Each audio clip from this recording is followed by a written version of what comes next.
আমাদের মাদারীপুর জেলার এই তালের বড়ার পিঠাটা অন্যান্য জেলার চাইতে বেশি একটু স্বাদ হয়। আর এতটা স্বাদ হওয়ার একটি কারণ আছে, সেটি আপনাদের সাথে আজকে আমি শেয়ার করব যে কেন বেশি স্পেশাল হয় আর খেতেও বেশি টেস্টি হয় এই তালের বড়া পিঠাটা মাদারীপুর জেলায়। নমস্কার, সবাইকে স্বাগত জানাচ্ছি নতুন আরও একটি রেসিপি দেখার জন্য। চলুন মূল রেসিপিতে চলে যাই। আমাদের জেলায় পিঠার স্বাদ দ্বিগুণ করে এই কলা। আমাদের এলাকায় যারাই এ সময় তালের পিঠাটা তৈরি করুক না কেন, কলা দিয়ে তারপরে এই পিঠাটা তৈরি করে। এখানে আমি দেশি কলা নিয়েছি, কলাগুলো ছুলে নিব। এখানে কিন্তু সবরি কলা কিংবা সাগর কলা নেওয়া যাবে না, এই দেশি কলাটাই নিতে হবে। এই কলার কারণেই পিঠাটা এত বেশি টেস্টি হয়। এখানে আমি কলাগুলো হাত দিয়ে ম্যাশ করে নিব। এই কলাগুলো কিন্তু একটু নরম নরম নিতে হবে, একটু শক্ত নিলে কিন্তু বেশি ভালো হয় না পিঠাগুলো। যত নরম হবে পিঠাটাও তত কিন্তু ভালো হবে। আমি হাত দিয়ে ম্যাশ করে নিয়েছি, এখানে আমি এটা পাশে রেখে দিব। এবার এখানে নিয়েছি শুকনা চালের গুঁড়া। চালের গুঁড়ার সঙ্গে আমি হাতের 2 মুঠোর মতো ময়দা দিয়ে দিলাম। ময়দা দিলে পিঠাটা কিন্তু বেশি সফট হয়, নরম হয়। এরপরে স্বাদ মতো দিয়ে দিলাম লবণ। লবণটা দেওয়ার পরে এখন হাত দিয়ে শুকনা উপকরণগুলো আমি ভালোভাবে মিশিয়ে নিচ্ছি। এবার এই যে ম্যাশ করা কলাগুলো আমি শুকনো চালের গুঁড়ার উপরে দিয়ে দিলাম। দিয়ে এখানে দিয়ে দিব তাল। আমি তালের পরিমাণটা প্রথমে একটু অল্প দিলাম, পরে লাগলে আবারও দিব। এখন সবগুলো উপকরণ হাত দিয়ে মিশিয়ে নিব। আর এখানে আমি আবারও তাল ব্যবহার করেছি, সেটা আমি স্কিপ করে গেছি।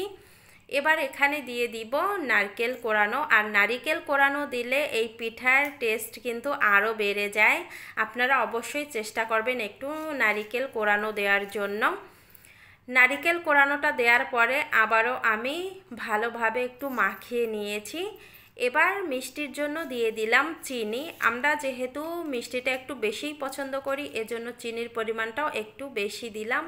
আপনারা কম বেশি করে দিতে পারেন। এখন এই চিনিটা ভালোভাবে মিশিয়ে নিতে হবে এই চালের গুঁড়ার সঙ্গে। আর মাখাতে মাখাতে একটা সময় দেখবেন যে চিনিগুলো গলে একটু নরম হয়ে গেছে। এই দেখেন কতটা নরম হয়ে গেছে। এবার এগুলো আমি 4-5টা সমান করে নিব। সমান করে নেওয়া হয়ে গেছে। এবার একটা ঢাকনা দিয়ে ঢেকে 30 মিনিট রেস্টে রেখে দিব। 30 মিনিট পরে ঢাকনা তুলে নিলাম। এখন আমি এখানে দিয়ে দিব 1 চামচের মতো বেকিং পাউডার। আমার মা কাকিদের দেখেছি যে এখানে খাওয়া ছোড়া দিত, বেকিং ছোড়া। তবে আমার বাসায় ছোড়া নেই, আমি বেকিং পাউডারটা দিয়ে দিলাম। দিয়ে ভালোভাবে মিশিয়ে নিব। আর এই বেকিং পাউডার কিংবা বেকিং সোডা দেওয়ার কারণে এই পিঠাগুলো ফুলকো হবে, সফট হবে। মাখিয়ে নেওয়ার পরে এবার আমি চুলায় চলে আসলাম। আগে থেকে তেলটা গরম করে নিয়েছি। এখন এক এক করে আমি পিঠাগুলো তেলের মধ্যে দিয়ে দিচ্ছি। আর এখানে একটা কথা বলে রাখি, তেলটা কিন্তু মিডিয়াম হিটে গরম করে আর গ্যাসের ফ্লেম মিডিয়াম রেখে দিবেন, নয়তোবা বেশি হিটে দিলে উপর দিয়ে পিঠাগুলো পুড়ে যাবে আর ভিতরে কাঁচা থাকবে। এজন্য আমি দেখেন কীরকম হালকা আছে জাল করে নিচ্ছি।